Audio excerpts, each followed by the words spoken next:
Welcome to Going to Ground for All Souls Day with me, Andrew Rumsey.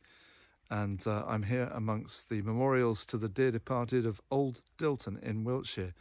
And goodness me, I've got a gem for you today. We're going to go inside in a moment, but St Mary's is looked after now by the Church's Conservation Trust, that wonderful wing of the C of E that takes into their care some of our redundant churches, and indeed have been looking after this one since I think 1980, so for a long time. It is magnificent inside. It's my first visit here, and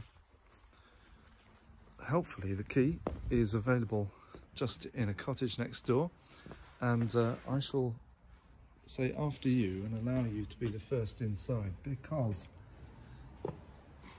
it is a wondrous place. Apparently worship, where are you? There you are.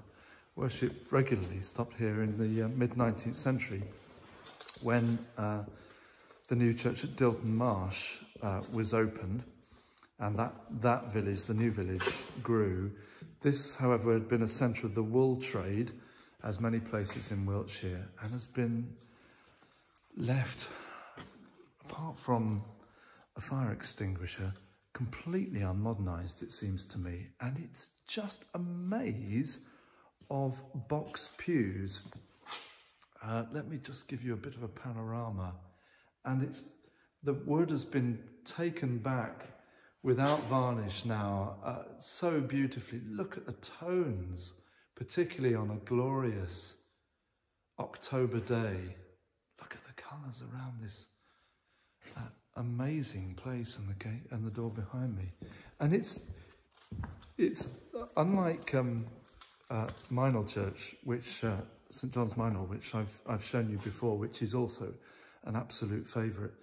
The box pews aren't in any, it seems to me, any particularly careful arrangement. They're on different levels and in different styles, and so you kind of, as I'm doing, walk up into little sections that are on another echelon from the rest. And I wonder if this was for the noble family, maybe for the squire and his family, to sit slightly above the hoi polloi. I suspect so.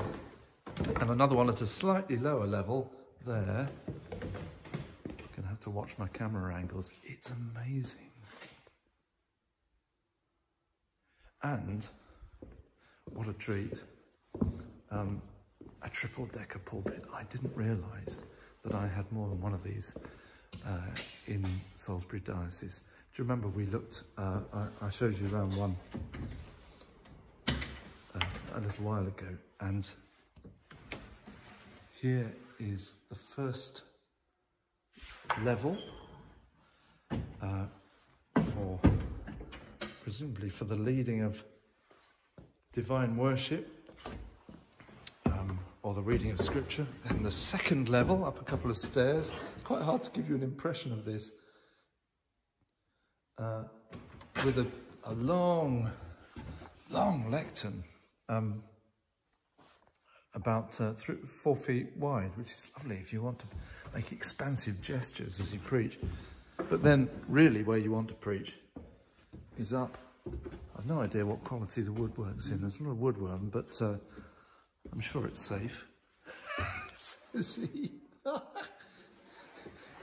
Here we go, up into the upper echelon, where now you can see around the church. You get an idea from here, actually, that's the place to see it, of this magnificent woodwork. Oh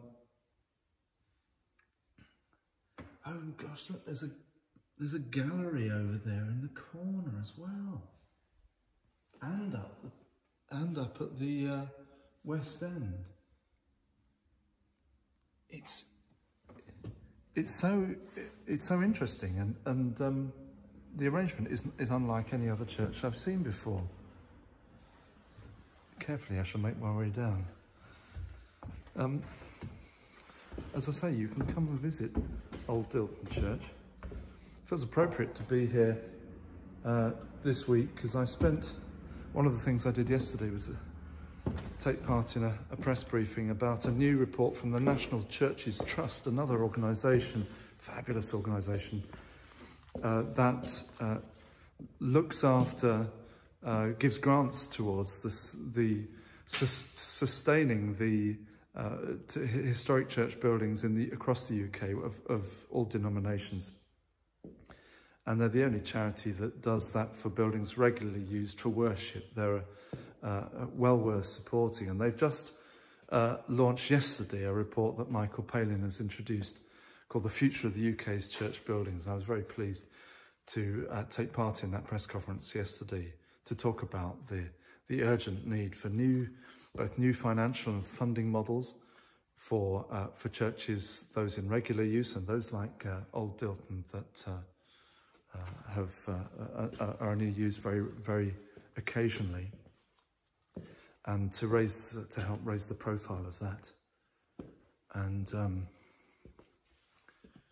so I'm just going to pause and let you see that quite stunning memorial. I might try and read that later on. I haven't had a chance to do so yet. Oh, and goodness me, sorry, I keep noticing things. A little harmonium, I think. Am I right? Yes! Oh, look at that. A little organ or harmonium there. Oh, that's priceless. We're just near Westbury in Wiltshire, where Anchor butter is made. I realised looking at my packet the other day. Well, I'm very glad to show it to you. All Souls Day is the commemoration of the faithful departed, those who've gone before us. And you will perhaps be remembering significant loved ones who've shown you the path of life and who've passed life on to you. I'm doing the same. We rejoice in them, we grieve them, and we take time today to give thanks for all that they have been to us. I'm going to take a few moments to do that now in the beautiful sunshine here in Old Dilton, and look forward to seeing you tomorrow in another location. God bless you as you go to ground.